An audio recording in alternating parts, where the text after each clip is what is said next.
अस्सलाम वालेकुम वरहमतुल्लाहि वबरकातुहू। उर्दू बियॉन्ड बॉर्डर्स में आपका एक बार फिर से खैर मकदम है। तो हम पढ़ रहे हैं अल्फाज की हिज्जाबंदी। जैसा कि हमने गुज़िश्ता सबक में आपको पढ़ाया था कि अल्फाज की हिज्जाबंदी के ताल्लुक से एक मुकम्मल फहरिस्त मैं आपके सामने तैयार रखूँगी। देखिए, किसी अल्फाज की हिज्जाबंदी को इंग्लिश में कहते हैं सिलेबिफिकेशन, ठीक है ना। और सिलेबल कहते हैं हिज्जा को, यानी कि हिज्जा बंदी करना, यानी कि उसकी सिलेबिफिकेशन करना। वो किसी लफ्ज़ को उसके हिज्जों यानी कि सिलेबल के मुताबिक छोटे सौती हिस्सों में तकसीम करने के अमल को हिज्जा बंदी कहते हैं। अब देखिए, यहाँ पे मैंने हरूफ दिखाए हैं कुछ, या कुछ अल्फाज दिखाए हैं जिनकी मैंने हिज्जा बंदी की है। ये लफ्ज़ है किताब।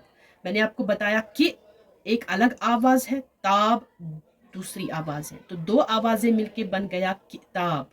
गो इसमें दो हिज्जे हैं या दो सलबल है, ठीक है ना। गो ये दो सलबलों पर, दो सिलबल पर मुश्तमिल है या दो हिज्जों पर मुश्तमिल है।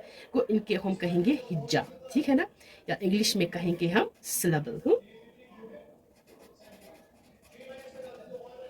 तो किताब जो लफ्ज़ है, अगर ये 4 हरूफ पर मुश्तमिल है, लेकिन आवाज़ें इसमें दो ही बनती है, दो छोटी आवाज़ें मिलकर ये एक लफ्ज़ मुकम्मल करती है, जिसको हम कहते हैं हिज्जा करना, किताब। इसी तरीके से यहाँ पे लफ्ज़ है सितारा, सितारा। गो 3 हिज्जों पर मुश्तमिल है, यानी कि 3 आवाज़ों पर मुश्तमिल ये एक लफ्ज़ बनता है, सितारा। गो मैंने यहाँ पे दिखाया है, ये 3 हिज्जों पर या 3 सिलेबल पर मुश्तमिल है, ठीक है ना।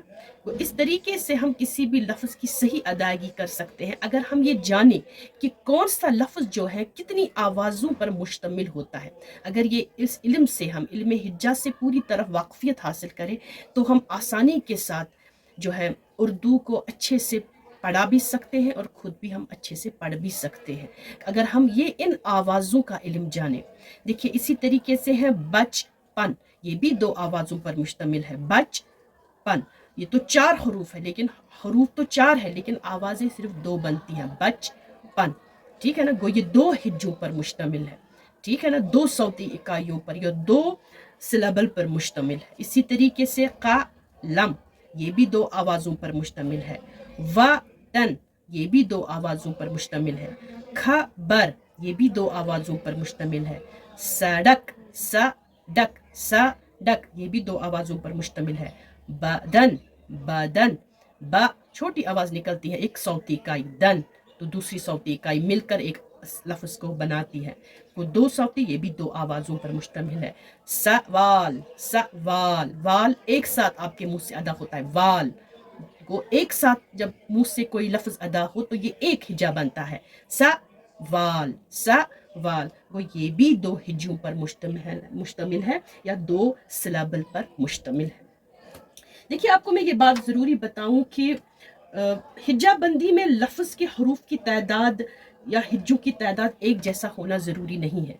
मिसाल के तौर पर अगर इस सवाल में 4 हरूफ है तो 4 आवाज़ें नहीं निकलेगी, क्योंकि हरुफ का ताल्लुक लफ्ज़ की तहरीरी साख्त से होता है। अगर मेरे पास ये हरुफ है, अगर मैं लिखने में लिखूं तो इसमें 4 हरूफ है, लेकिन जबकि हिज्जों का ताल्लुक जो होता है लफ्ज़ के सौती और तलफ़ुज़ी साख्त के साथ होता है। लेकिन जब हम बोलते हैं तो उस वक्त हिज्जों का ताल्लुक उसी बोलने के साथ है, यानी कि अदा करते वक्त आपके मुंह से एक सांस में कौन सी आवाज़ निकलती।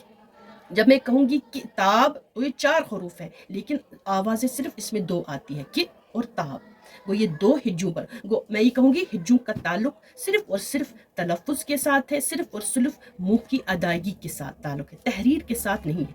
तहरीर में जब आप लिखते हैं किसी को, बचपन में छोटे बच्चों को जब आप पढ़ाते हैं कि आप जोड़ तोड़ कर लिखो, तो आप उनको ऐसे सिखाते हैं, आप उनको सिखाते हैं काफ है प्लस ते है प्लस अलिफ है, ठीक है ना, और प्लस बे है, तो बन गया लफ्ज़ किताब। ये तो तहरीरी सूरत में आप इनको सिखाते हैं, ठीक है ना, यानी कि जब आपको लिखना कैसे है किताब। लेकिन जब आप सौती तरीके से आते हैं, लेकिन जब आपको सिखाना है आपको बोलना कैसे है, आपको आवाज़ कैसे मुंह से निकालनी है, तो उस वक्त आवाज़ों की सिर्फ 2 ही सूरतें बनेगी, कि और ताब एक ही आवाज़ बनेगी। تو آپ کو میری بات سمجھ میں آئی؟ تو ہجوں کا تعلق صرف اور صرف کس کے ساتھ ہے؟ ہجوں کا تعلق ہے آپ کے صوتی یعنی کہ آپ کی آواز کے ساتھ، آپ کے تلفظ اور آپ کے پروننسیشن کی اسٹرکچر کے ساتھ ہوتا ہے۔ تو اس طریقے سے ہجا بندی ہمارے سامنے آتی ہے کہ کون سے ہجا میں کس لفظ میں کتنے ہجوں پر کون سا لفظ مشتمل ہے، ٹھیک ہے نا؟ تو اس طریقے سے ہم کسی بھی لفظ کی صحیح ہجا بندی سے ہم صحیح طریقے سے اس کو پروننس کر سکتے ہیں، ٹھیک ہے نا؟ تحریری صورت میں تو ہم ان کو ایسا پڑھاتے ہیں، لیکن تقریری صورت میں، بولنے کی صورت میں ضروری ہے کہ ہم ان کو سکھائے کہ کون سا لفظ کتنے ہجوں پر مشتمل ہے اور وہ کس طریقے کی آواز دیتا ہے، جس طریقے سے ہم صحیح اردو کی پہچان کر سکتے ہیں، صحیح اردو کو بول سکتے ہیں۔